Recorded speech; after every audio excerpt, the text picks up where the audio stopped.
There's a big lint, something that just fell. Okay, I'm good. We're good.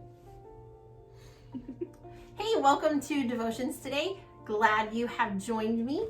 Before we get started, we're actually going to play a game. Now, this is going to sound a little strange because you're there and I'm here, but we can still do this. So, it's called Would You Rather. So, I'm going to ask you some questions. Would you rather have a boat or a cool sports car to ride in? Tell someone who's with you your answer. All right, next one.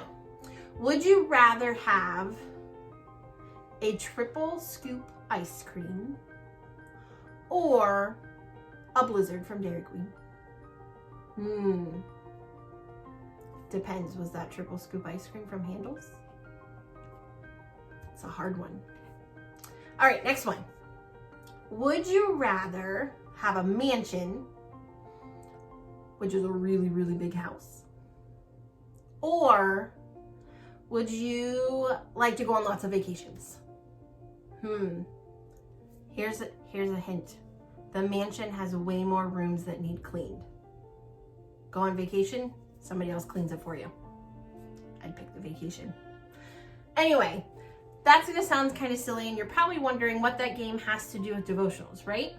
Well, this week we're talking about parables, and the parable that we're talking about today is actually called The Rich Fool. Now, he's rich, which means he has lots of money. How does that make him a fool? And a fool is maybe someone who's not so smart. They don't have a lot of wisdom.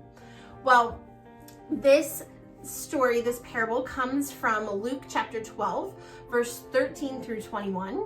And you can read that story on your own because I'm only going to give you a brief kind of summary of it. And when Jesus told this story, he was teaching a crowd. And someone actually asked him a question. And they said, "Teacher, tell my brother to divide his inheritance with me."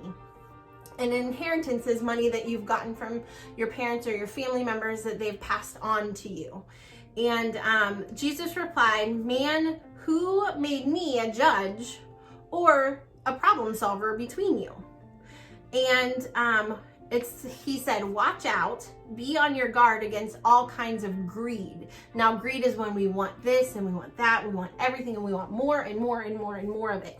And nothing's ever good enough. We always want something more. Because Jesus said, life is not about getting rich. Now, I'm pretty sure that's not the exact way he said it, but that's what he wanted us to learn. Because sometimes we think we're only successful if we have a lot of money or if we have a lot of things and stuff that's nice. And so to teach them about that, he told a parable. And in that he said, one year the field of a rich man grew lots of crops. And the rich man didn't know what to do with all of his crops. He didn't have anywhere to store them. And then he decided to tear down all of his barns and build bigger ones, and where he could store his extra grain. He could just live an easy life, and he could eat and drink and be merry. But God said to him, "You fool, the very night your life will be demanded from this very night, your life will be demanded from you. Then who will get all that you have prepared for yourself? This is how it will be for whoever stores up things for themselves, but is not rich towards God." And so Jesus used this story to teach us that our lives should not be focused on the things that we have. You know, what kind of cars we have, the houses we have, the clothes that we wear, the shoes that we have, any of those kinds of things. That's not our focus. Because our life should be focused on God and serving others, and that's what's most important. So listen, we all have things that we love. We all have things that we like to collect, and that's not a bad thing.